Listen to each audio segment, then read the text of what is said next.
Hi, good evening, everyone, and welcome to the screening of Johnny Clegg, The White Zulu. I'm Claire Jankelson, one of the directors of the SSAFF, this year online, national, and immersive.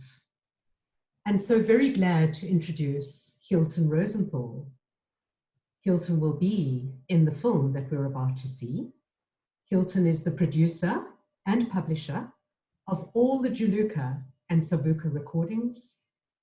Hilton was Johnny's business partner and a good friend to Johnny and his family for more than 40 years.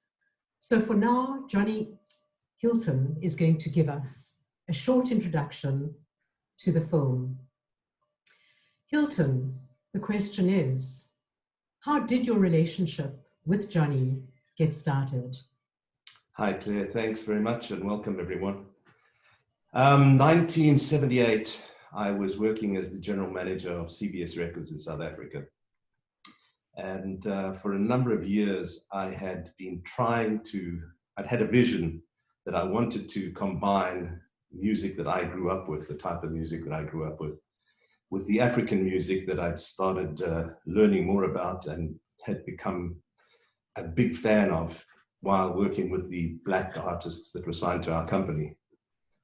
It was quite a frustrating experience. I couldn't really get anyone to understand what I was doing. And we did some experimenting and I was getting a little bit depressed about it.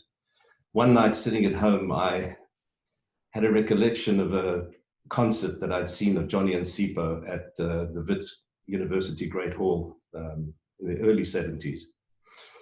And I thought, I wonder what they're doing. Now, Johnny's mom, Muriel, had previously been working for our company.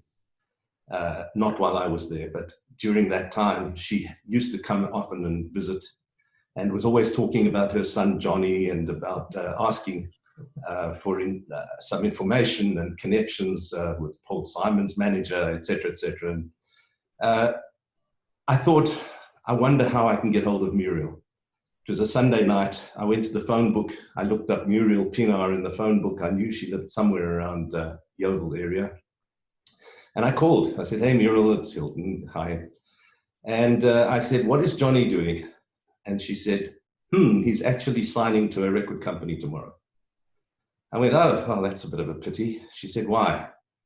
So I explained that, what the vision I had and what I was thinking of doing. And she said, well, listen, he's really not happy with the deal that he's got, but he had no alternative, and that was why he was going to sign. But I'm going to tell him he should come and talk to you before.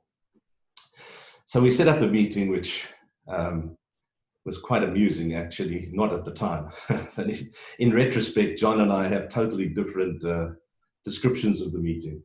I was sitting in my office, and in walked this guy. All I saw was a pair of eyes, huge bush of hair and a beard, almost looking like the African version of Crocodile Dundee.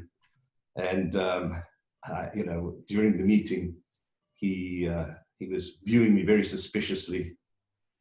And I thought, well, don't know that this is ever going to go anywhere. His recollection was, I walked into this big office and sitting on this big plush tan leather couch was this bagel. And how the hell is he ever going to understand what I've got to do?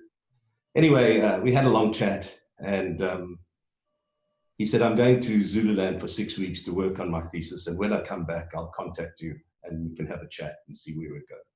So we had a number of meetings, and eventually we really got on pretty well and decided that we should sign a contract.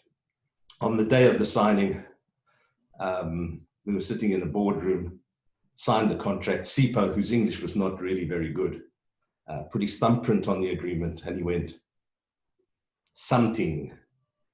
And that kind of became our motto for many, many years. Every time something good was happening, it was something. Hilton, thank you so very, very much. So we'll be back for the Q&A section, but please enjoy the film and see you afterwards.